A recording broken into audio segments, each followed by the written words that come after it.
the audio. Cool. And here we go with audio. So we should be in good shape now. All right. Kevin Allan. And if I were to go based on your Skype name, your middle name is also Allan. So it's Kevin Allan Allan. Love it.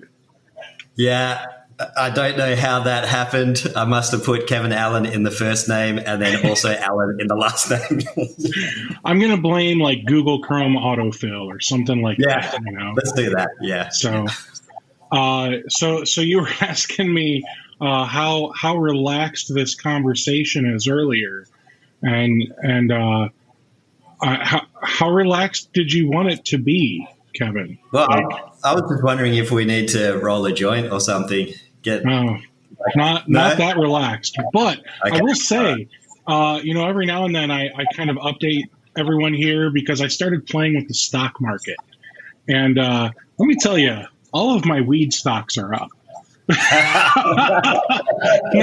Never done it in my life. Well, let me tell you, my weed stocks are up.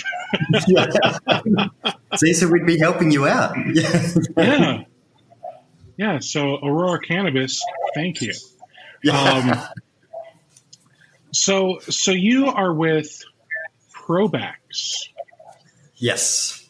So I hope I said that right. It's like a portmanteau of pro and backups.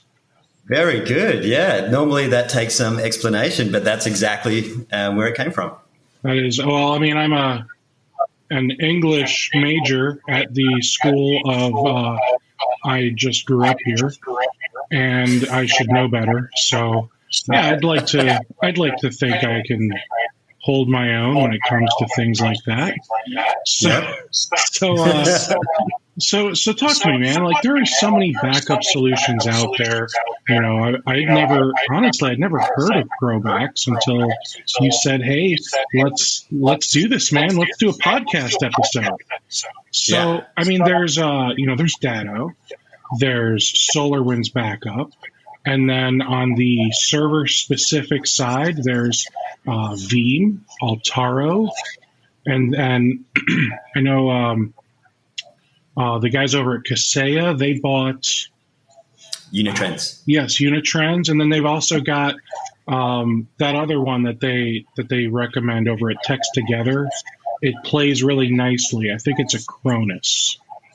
I feel like it's a Cronus, but I could be wrong. So there's so many backup tools out there. Oh, and then there's that other one where you get to build your own BDR. Oh yeah. I mean, there's definitely a lot of options out there. Yeah. And you're right. Like, most people in the US haven't heard of us before. And in case you couldn't tell from my accent, I'm Australian. And we actually started the company 15 years ago. It was actually 15 years ago today. And we started it just reselling some file-based backup software. And then we realized the need to integrate with other backup software. So our first integration was with StorageCraft. So we pulled that into our portal so people could manage their file backup and their StorageCraft backup all from one portal. And then we built our own software, which allowed us to kind of be a little helper to the StorageCraft software running locally and to our cloud, so we could automatically find any issues and then push out any changes that needed to happen down the local side, just to cut out any engineering time. And then what we did is we basically kept going down that path of pulling other backup software in. So you mentioned Veeam. So Veeam is our biggest partner or vendor that we work with. So we pull all Veeam info into our console, into our platform, and we provide a whole lot of extra monitoring, management, and automation so that engineers don't have to spend like tons of time managing the backups. They just get one nice view, whether it's like StorageCraft, whether it's Veeam, whether it's Office 365 backups, all in one nice place, and most of it's automated so they don't have to touch anything. That's really neat. So, I'm going to have to beat you up on behalf of the MSPs, okay? So why on earth do MSPs need this when we have tools like ConnectWise Automate and Datto RMM and Kaseya, and I mean the list goes on. We've got all of these great automation and monitoring tools. What do we need you for? We can just set those tools up to do this, right? Yeah. I mean, look, you definitely could, but pretty much all of our clients, so we're MSP only, and pretty much all of our clients already have those tools in place, but they still use us because of the extra level that we go to. And I mean, look, you've got, say, a specific Windows update doesn't play well with say, your StorageCraft software. So we automatically build that into our agents and we go, okay, well, we need to look out for this. If this error happens, then this is a remediation that we can perform. And we're doing those updates all the time. The level of detail we go into, say for Veeam, like we give you a nice view. So if you've got one backup job, which has got a whole bunch of different virtual machines in there, we'll go in and we'll give you the status of each individual virtual machine. You go, okay, well, I can see that this one's got backup, but it doesn't have archive or disaster recovery. So you can easily just go click, click, turn those on, and that's it. They're covered for backup and archive and DR. Okay. So that sounds like something above and beyond what the average MSP is able to get their RMM to do. However, your tool, I mean, let's be fair. Your tool is using the same like API calls or PowerShell commands or whatever that these other tools, the RMMs, people could program their RMM and do this themselves, right? Well, yeah, they could. But then again, like if they're having to program their own RMM, how much engineer time is that going to take them to keep on top of specific stuff for, say, backup and disaster recovery? Whereas this is all that we do. So we're focused on always finding any advancements that we can build into our software, into our platform. And we are in a very niche market, but we're very focused on just providing the best data protection solution as a whole. Okay. So looking at your website, looking at the pricing page, the first thing I notice on your pricing page is I don't see any pricing. Yes. So that's... You tricked us with the bait and switch there. I know, yeah, gotcha. Yeah.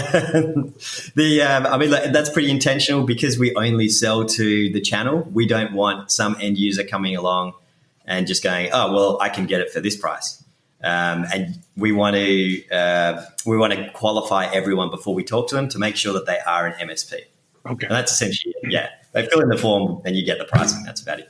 So how does the pricing work? Do you charge like per backup, per device, per I don't know, like what do you charge? So it used to, when we were just doing, say, like a StorageCraft or a Veeam backup, it was always just a cents per gig rate.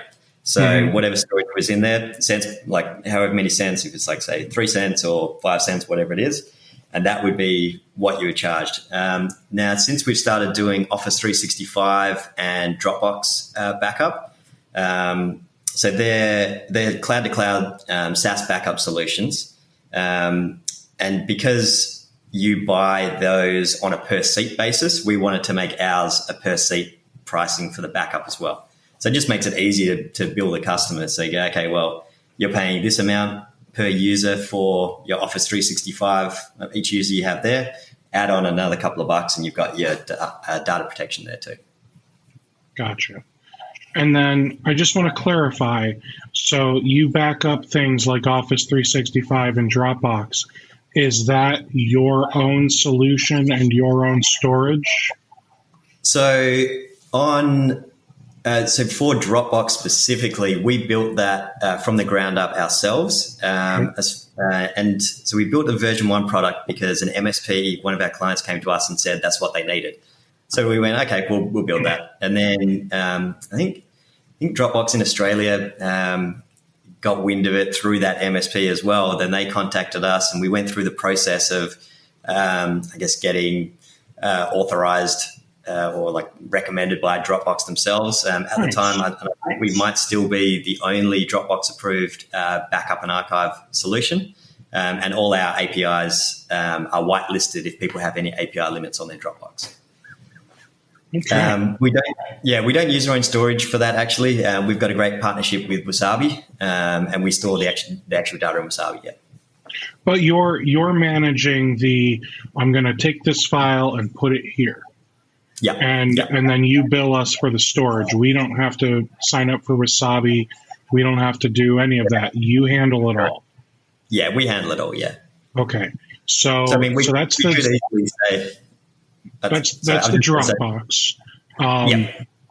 And the thing that I know some MSPs would say is, well, why do I need to back up Dropbox? It's in the cloud. It already has backup features. You can even contact them if you get hit with ransomware, and they'll roll you back to the exact date and time that you request. And look, that's a fair point. And to be honest, when the initial MSP that I was talking about before actually said they wanted to build a backup solution for Dropbox, I thought the same thing. I was like, why? Like, would people actually want to pay for something like this? It turns out yes. But yeah, you're right. Dropbox, they can roll you back, but the retention is it's not as long as we would provide. So we built this so that we could deal in, say, medical, legal, financial industries. So built for over 100 years of retention. And, and obviously it's good to, like, from any data protection from a risk management point of view, not keeping all your eggs in one basket is obviously a good thing. So, for example, that's why when we're backing up Office 365, we keep the backup in AWS, not in Azure. Even though they're different infrastructure, it's good to just have it with a different provider. And yeah, it's the same thing for Dropbox. You can roll back. You might not get the exact retention or as many restore points as you get. But yeah, I guess people just like the fact of not keeping everything, like the data and the backups, in the same place. No, that's absolutely fair. I appreciate the candid response of I thought the same thing. No, that's great, man. And I need to mute all of my notifications. Shame on me. I don't want to get distracted. So, all right. So, looking at your site here, you also mentioned Office 365 backup. So, is this another one of those? You kind of built it, and it pulls it from Office 365, stores it in Wasabi for us. So this one we actually use Veeam software, so Veeam backup for Office 365 on the back end, and we've got a lot of wrappers around it. So instead of just kind of having their software, we, like I was saying before, we got a lot of management, monitoring, automation. So we drill down to each restore point to make sure that everything that's been selected is actually there. So something common is like a permission changes on a SharePoint site, and then all of a sudden we can't back it up anymore. So we get a lot of people moving from other providers to us because that's happened and they weren't notified that it wasn't being able to back up anymore. So they assumed everything was fine, but when they came to restore, it wasn't actually there. So with us, we go through, we check every restore point, and we go, okay, well, this SharePoint site is missing, and then we notify straight away. So at least everyone's on the same page, we're very transparent, and then we can just help fix whatever issue it is. Awesome. So the data there isn't stored in Wasabi, mainly because we have different regions around the world. So we need to have storage that's in those regions. So for data sovereignty, so we use AWS for that storage. Okay. And again, fair. Nothing wrong with making sure all of the data is meeting all the regulations. It's better to check off all the boxes than like half check the boxes, right? Yeah. All right. So then I see something that, I'll be honest, I have never heard this in my life. Honeycomb VTL. Yep. I hope I'm not like just an idiot, and there are other MSPs that are like, what the hell's a Honeycomb VTL? So our, I guess all of our products and a lot of the stuff that we do is bee themed. So that's where the word honeycomb comes from. And that actually started from our Scout software. So Scout's a type of bee, and they're like, because bees are kind of always working around and doing lots of things. And then the central point of where the bees goes is into their hive. And so hive is the name of our management console. So that's the honeycomb part. Okay. So so it's not that I'm an idiot. It's you just have a cool name for your stuff. Yeah. Okay. As long as this isn't some industry thing that I've just completely overlooked, I'm good. No. Well, it might be. We'll start the trend right now. Yeah. Mm-hmm. All right. So VTL virtual tape library. Yep. That's it. Okay. Good. So that's what I thought it was at least. Yeah. So we won VM's first innovation award for that in Chicago 2018. I think it was. Very cool. So why on earth? I mean, we desperately wanted to get rid of tapes. I hate tapes. Tapes are the devil. They're awful. Agree. Why do we want virtual tape libraries? That sounds like we're trying to go back to tapes. It almost sounds like you're saying, I miss tape after all. Let's do this. Well, I guess it's more so like I guess the word virtual is that's fair. Where it's not an actual tape. But having, like, when you kind of think about what a tape library looks like, you can go, okay, well, I've got a tape here, a tape here, a tape here. And each one of those, let's say they're a full backup, each one of those is an individual snapshot.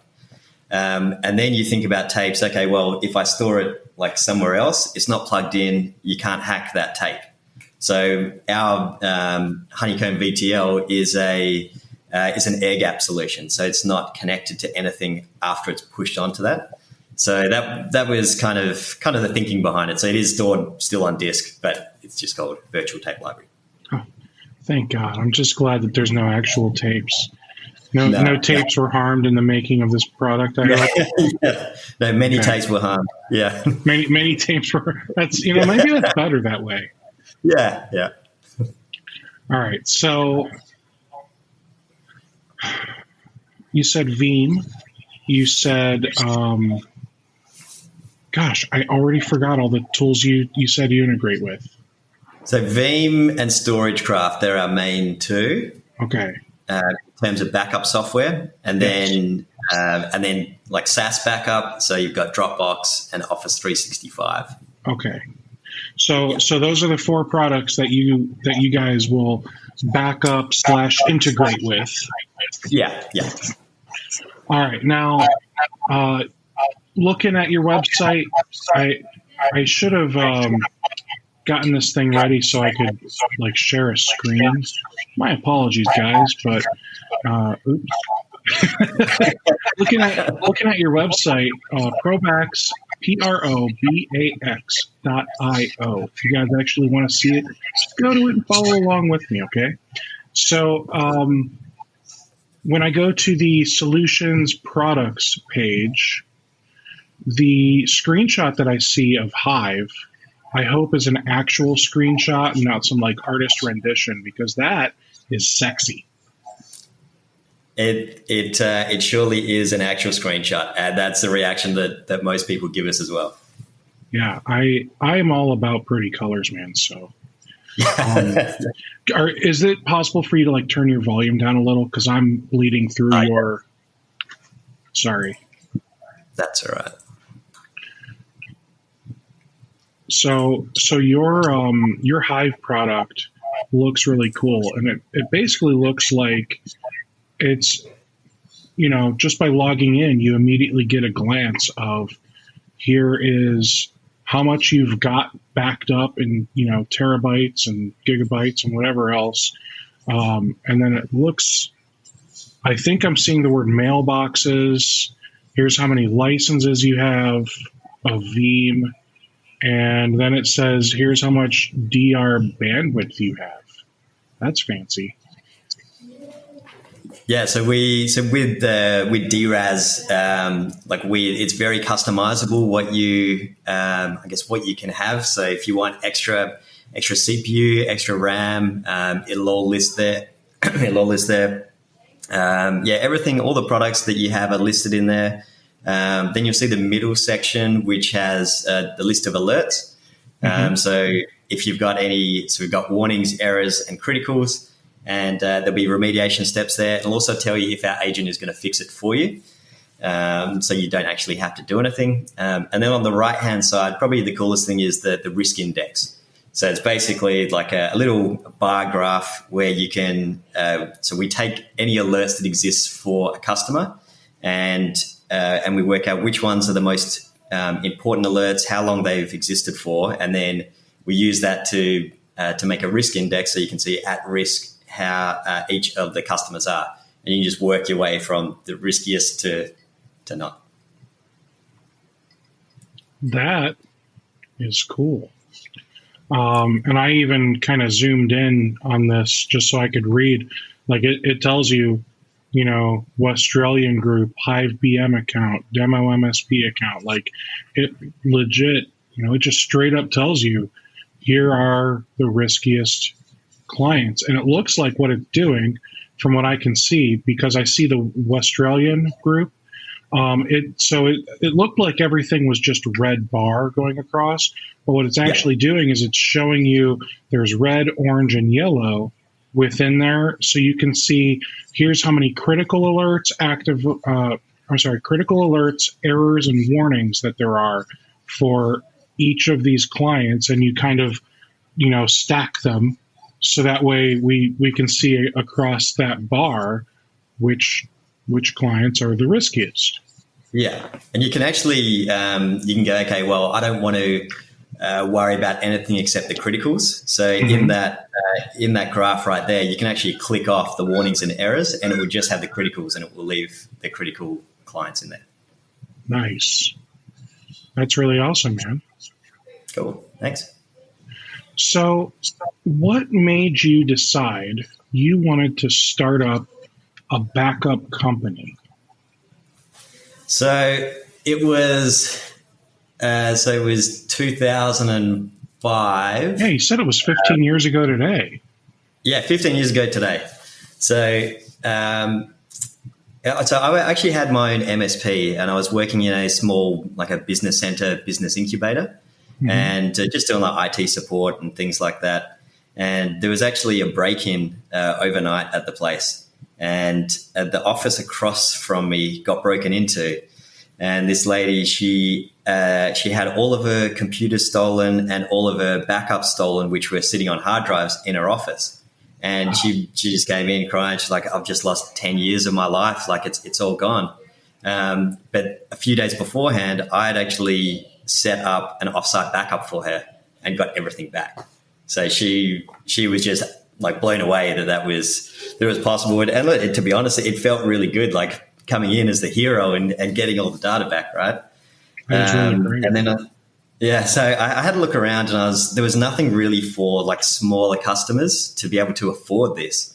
So I was like, all right, I think I can put something together that will allow us to kind of service the smaller guys, so that no one should have to lose their life's work, right? And then the next day I registered the company, and that was 15 years ago today. Okay. So 15 years ago, what products were you working with? So 15 years ago, we had our own software, and it was by a Canadian company.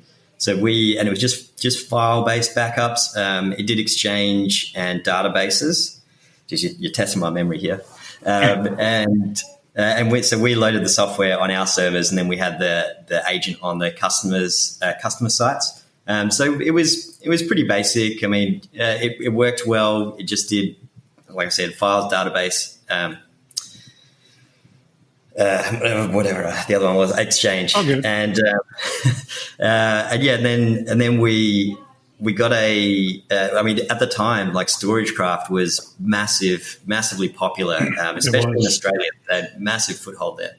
And look, it's a great piece of software, did exactly what it said it did. But people didn't want to have to use our software to back up the backups. So we were like, okay, well, there was no StorageCraft cloud at the time, so we built our own cloud that would work with it. all MSP focused, and then we were able to pull the reporting into one place, as well as do extra monitoring and verification on top of that. Awesome. So I think 15 years ago, here in the States, it was Veritas Backup Exec at the time. It wasn't even Symantec yet. That was probably the big one for a lot of the SMBs, at least in my area. So did you do anything at that point with like integrating with other software, or did that come later?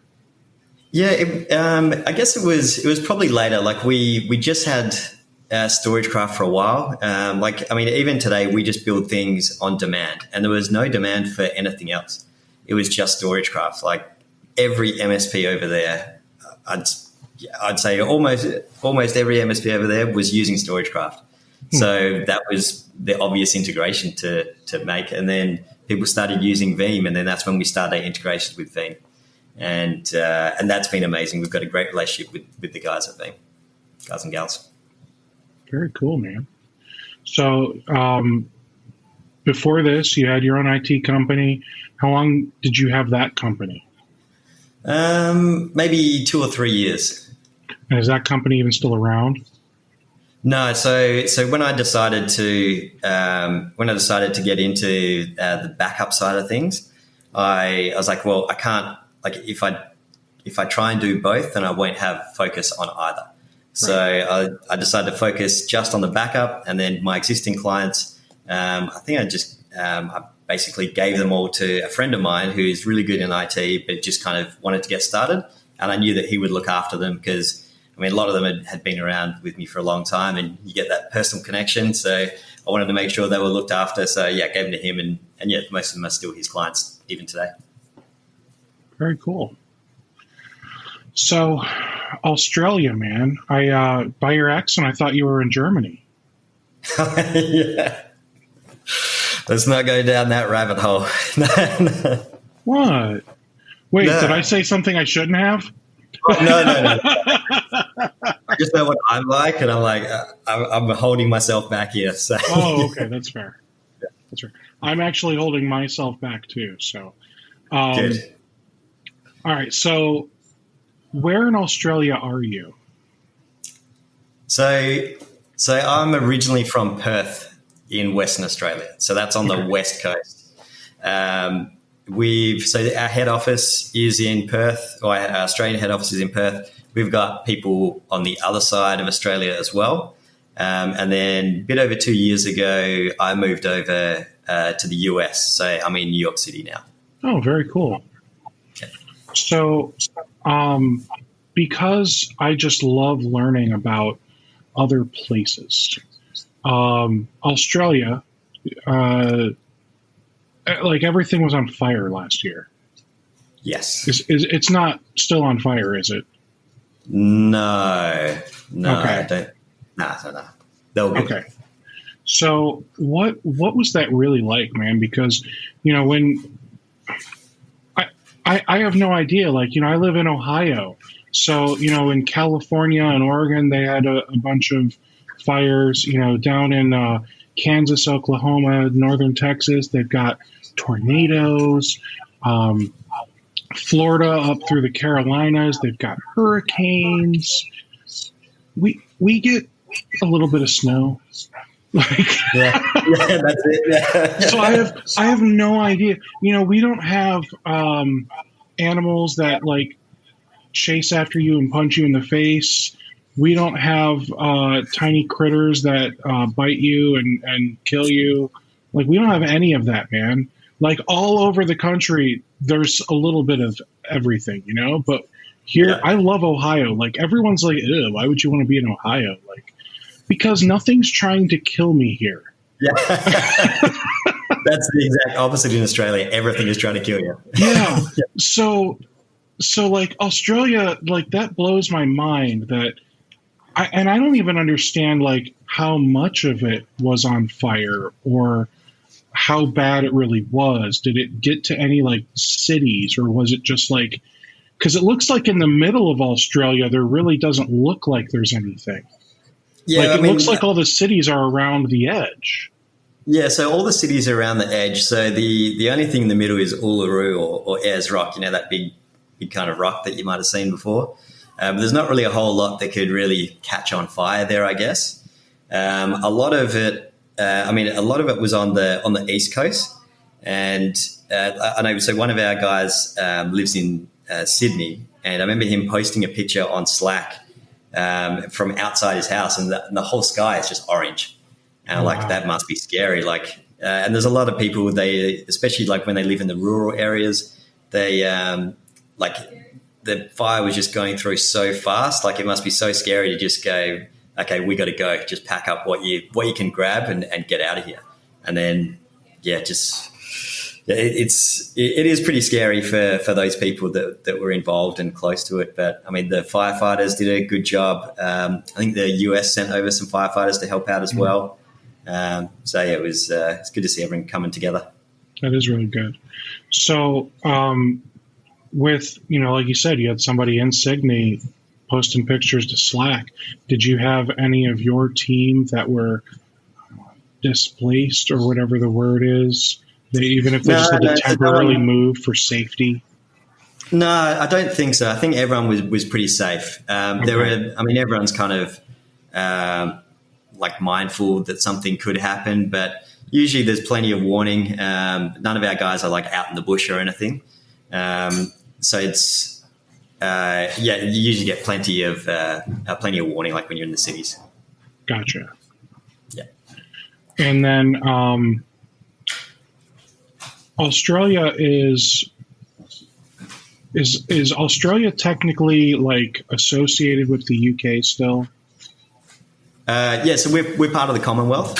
Okay, so you long live the Queen and all that from you guys in Canada and okay. Yeah. So for example, it's a lot easier for Australians to go live and work in Canada because they're all part of the Commonwealth. Gotcha. So why did you go to New York and not Canada?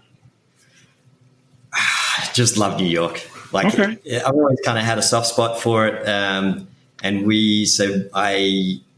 I proposed to my wife in New York City. And so we've always kind of had that connection to it, and we've wanted to move back. So it was a good opportunity to kind of build up our client base here and support the existing clients we already had. So it's been really fun. It's a good place, except right now it's not the New York that I signed up for. Sure. So, yeah. So are you in New York City? Yeah, in Manhattan. Manhattan. All right. Yeah.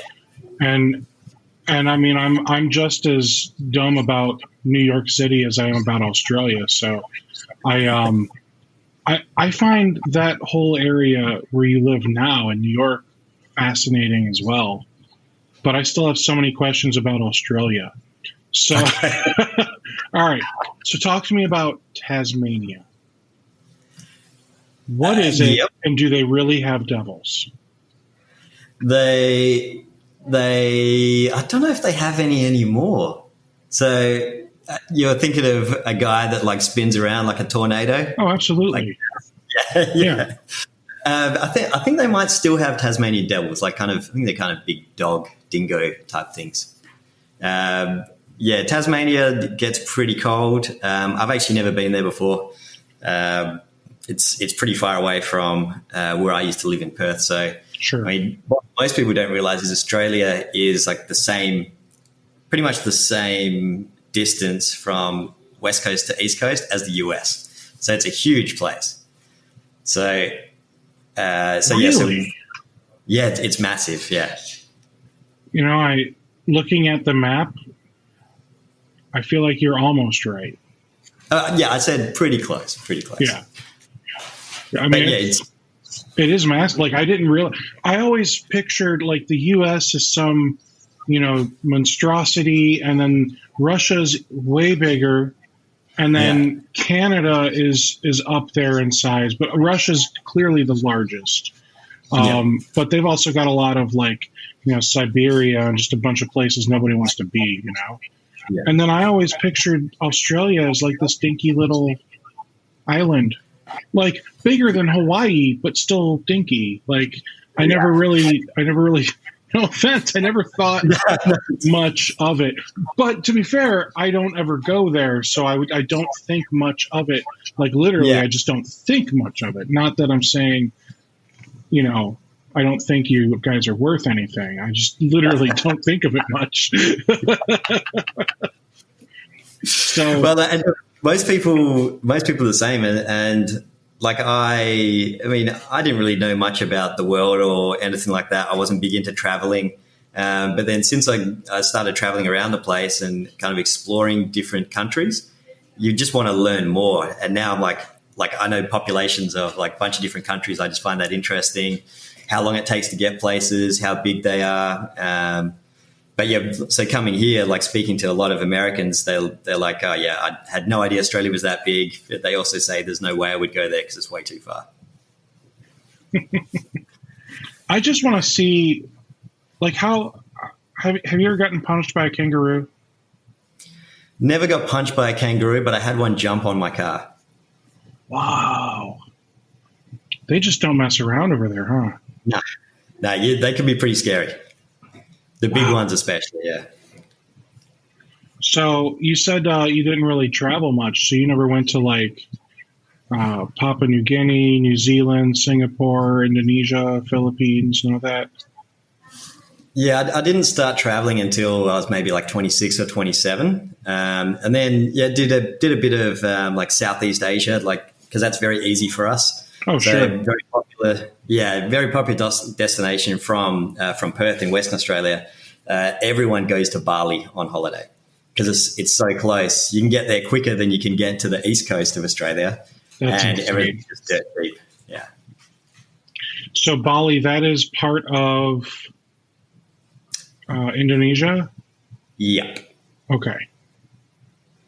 And it looks like Bali's its own little island even. Yeah, so Indonesia is like just tons and tons of little islands mainly. Yeah, there's like at least 12. Yeah. There's at least like 100. All right, cool. So now you said you're in the Manhattan area of New York. Yeah. So obviously, like you said, New York is not the New York you remembered. But when you moved there, like I think you said you moved there a couple of years ago. Yeah. Okay, so I mean, you moved back to the New York you remembered. You're just not there right now. Just not there right now. Yeah, I'm in like the Walking Dead version of it. Right.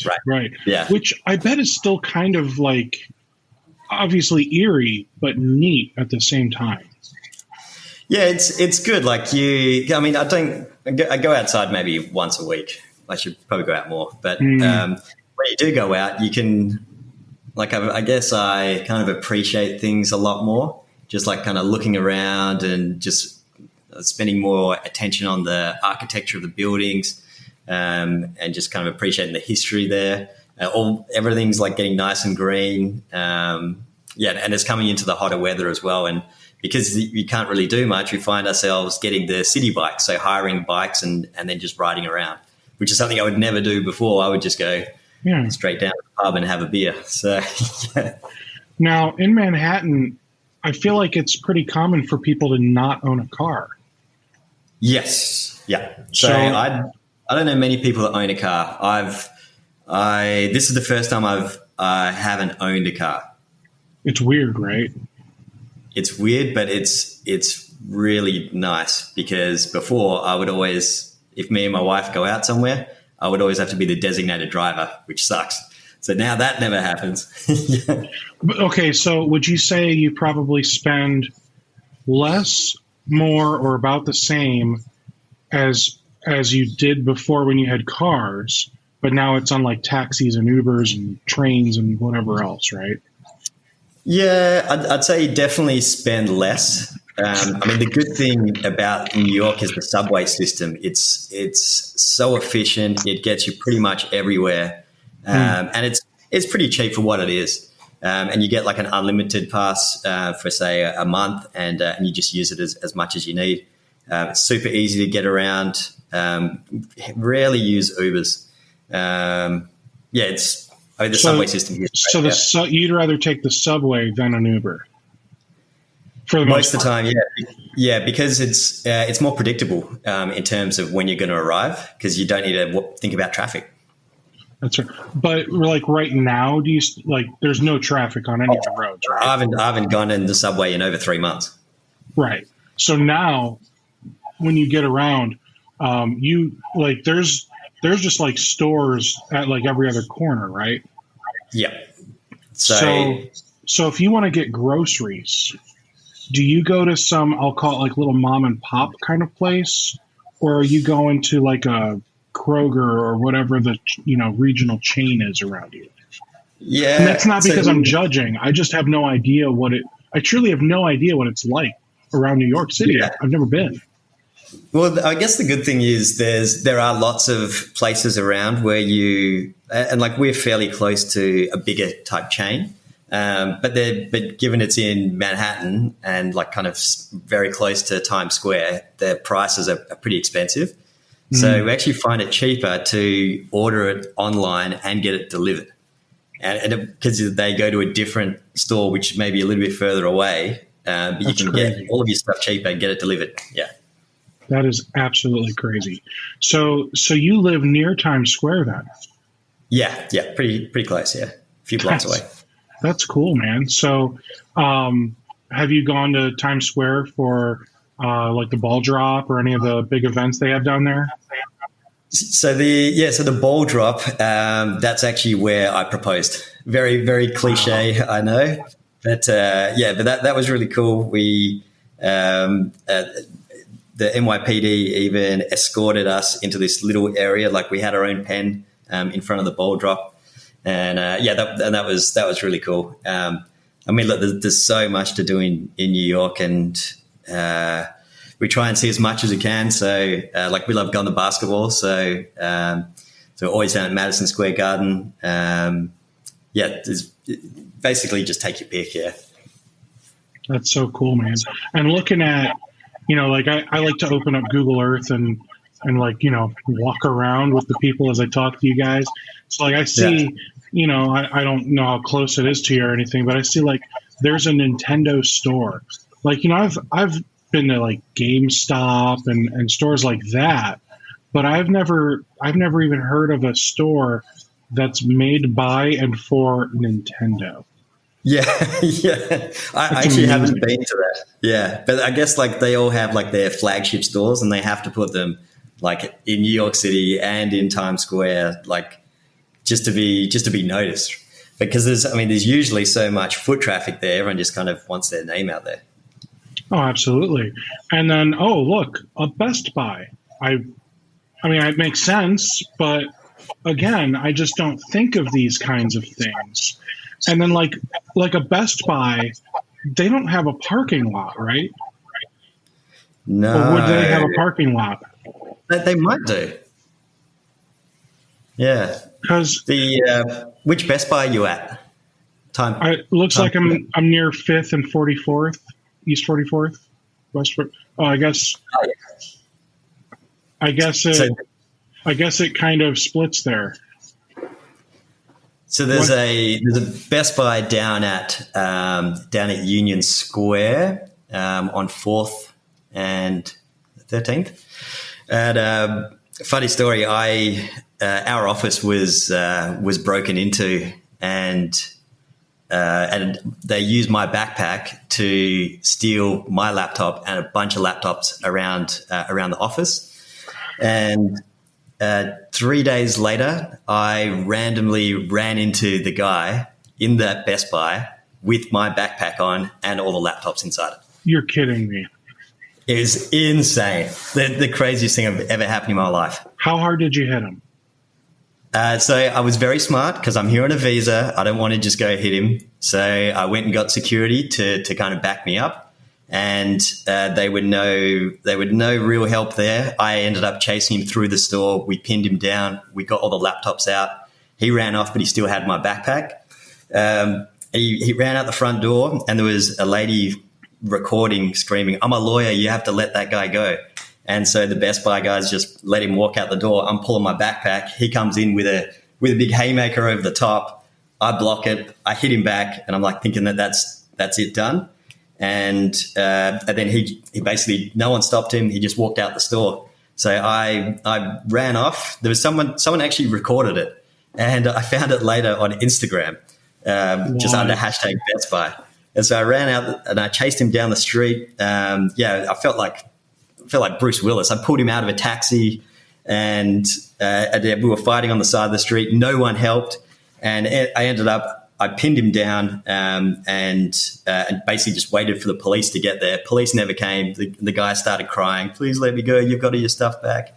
And so I let him go. And the cops turned up a few minutes later. We went riding around like trying to find him. And then, but the main thing is I got everything back, and I walked back into the office like I was 10 feet tall because I just had everyone's stuff.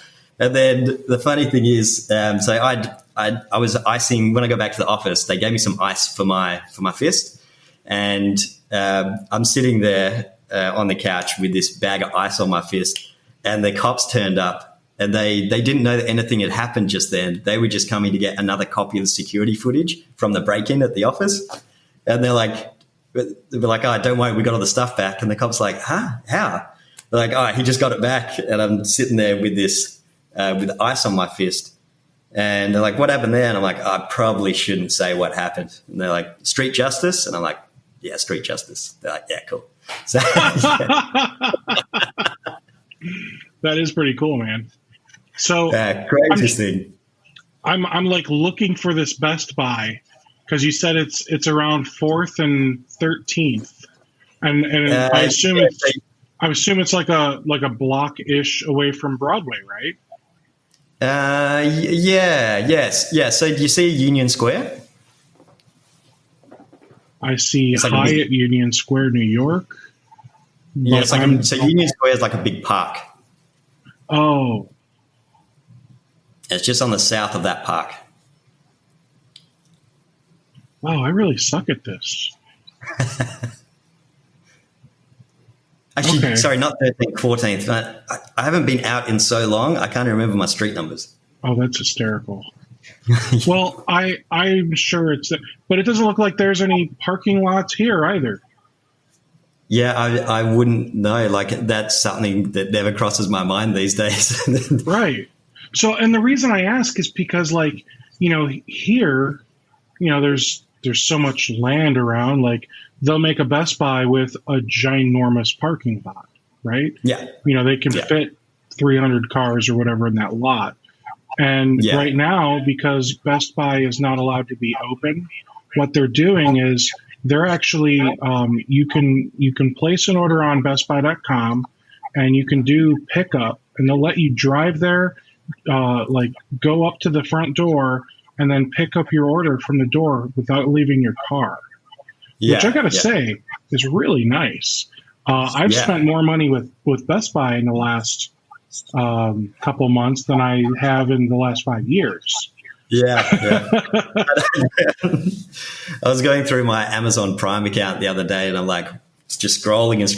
I'm like, oh no, I've just been spending way too much. Mm-hmm. But it's just so easy to get everything delivered, or you're just kind of stuck in here. You're like, okay, well, what do I need? Like, and just buy it. Yeah. That's really cool, man. So, and then because I was looking for the Best Buy, the thing that you're probably going to laugh at me about is I see a place called Flight Club. It looks like a shoe store. Shoe store, yeah. But I read it at first as Fight Club, which is such a good movie, man. I'm pretty sure that's the pun they were going for, yeah. Oh, I'm sure it is too. Fight Club. It took me so long to get that movie at first. Like, really? What was actually, someone had to explain it to me, like back in high school. Like, how many times did you watch it first? Maybe once. So you watched it and you still didn't know what was going on? No, I didn't kind of get like the whole personality thing, I guess. Gotcha. Well, I mean, you're probably just a normal guy without any problems. So yeah. you're like, I don't, what? Like, Yeah, you don't know any crazy people is the problem. You need more crazy people in your life. Yeah. Oh man. All right. So that is too funny.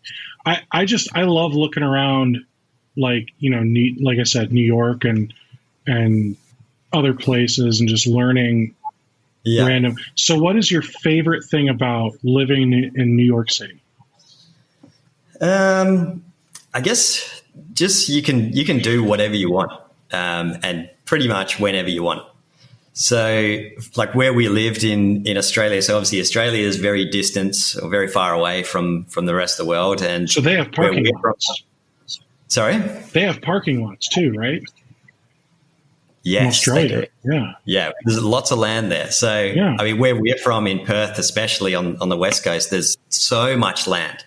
And because there's so much land, everyone wants their house on a big piece of land. So you have to drive really far away to go see someone.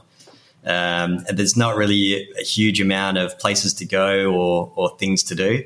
Like so we love watching, like going out and watching stand-up comedy. Like that's a big thing that we would normally do. And so I remember in Perth, it's like, Jerry Seinfeld's coming in 2 years' time. Get your tickets now. And what? Now he plays here like a couple of times a month. So yeah, I guess, especially I think he lives in New York. Yeah. So and that's really cool. Like, if you live in like New York or LA, the likelihood of you running into, celebrities, I assume is very high. Yeah, it is. But I know like New Yorkers always try and play it cool and not kind of freak out. I don't think I've really met anyone that I didn't know I was going to see. So, for example, if I'm going to a stand-up show to see someone, actually no. So I saw Bill Burr. I don't know if you know him. Yeah. So he, just saw him like he was having dinner there. I had a little freak out moment there. That was pretty cool.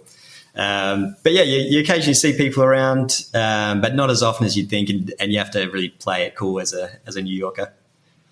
But then you see. But if they hear your accent, you can be like, you can just play it off as, I'm just a tourist. Well, yeah, and look, I use that excuse for pretty much being able to do whatever I want to do. Yeah. Sorry, officer, I'm just a tourist. Yeah, exactly. It works. It works like a charm. Yeah. Oh, that's funny. So you ran into Bill Burr, and I would expect, if you go to a comedy show to see somebody famous, you're going to see the famous person there. So I didn't mean that, but you might be out at dinner and run into Beyonce and Jay-Z or something. You never know. Oh, that's it. You never know. Yeah.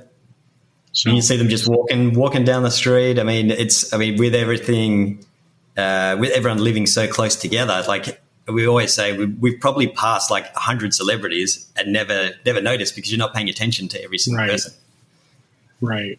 And, especially with the area that you live, I'm sure like you might not have one, but in your building, there might be a penthouse or 3. Yep. So you might have famous people living there that you may or may not know about. That's right. Yeah. You know about them. And then you could just run into them. Yeah. Yeah. That would be sweet too. But yeah. So, what else do you want to talk about, man? You got anything else exciting to share? Exciting. Backups are so like cut and dry. We talked about it. I know. But that's it. See, backups, they're boring, right? How's the pandemic going? Before I go to that, I just got to clarify that you can't cut me off when I say backups are boring without letting me finish. That's fair. I'll get in so much trouble, man. Yeah. That's fair. Right, backups are boring, but they're essential. It's like you never win a client on backups, but you can lose a client if a backup doesn't work. Absolutely. Yeah. That is. But yeah, you're right. They're very cut and dry. When they work, I mean, people put them off because they're pretty boring.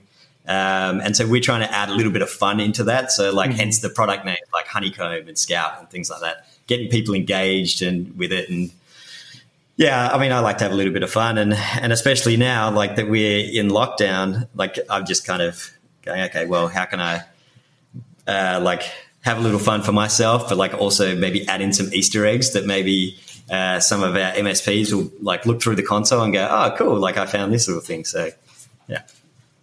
Very cool, man. So how is the pandemic going for ProBacks? So for ProBacks, it's been really good. And I say that because a lot of MSPs are finding that their engineers can't go on site, so they're not doing what they normally would. They've got a lot of downtime, and they can now kind of reassess what they were doing and if it's working. And like we're just getting heaps more inquiries, and they're turning around a lot quicker because, like I was saying, backups normally get pushed to the bottom of the list. Like everyone goes, oh yeah, I'll look at that later. But now people are actually going, okay, well, I've got time. Let's look at it now.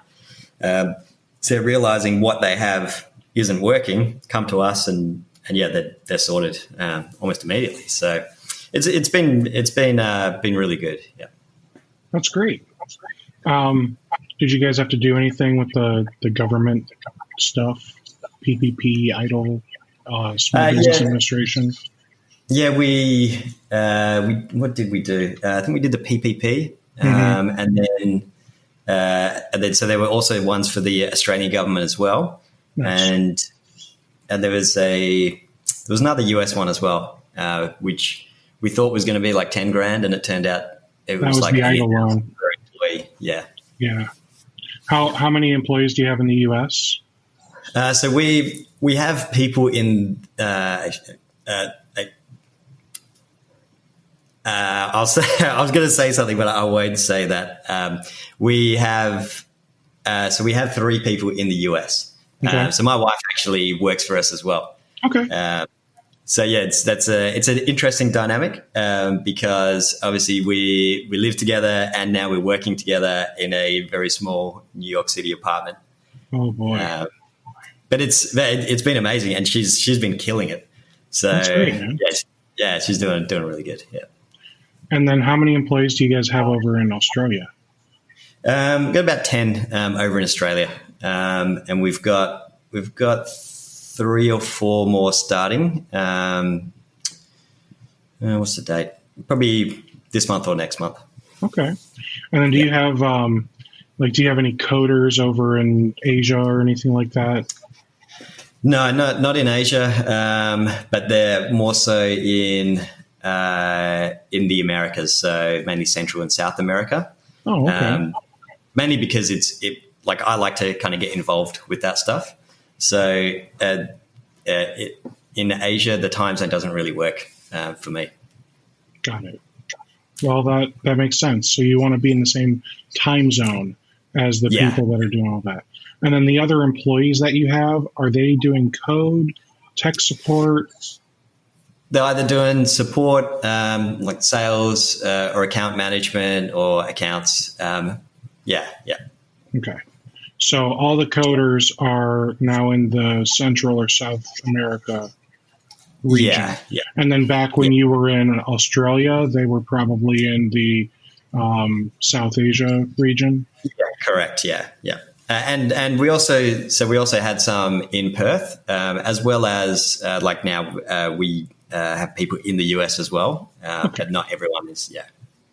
Well, I mean, to be fair, there's some really smart people in other areas of the globe, and as a business owner, if you're able to get somebody at a lower rate and still make them happy, why not?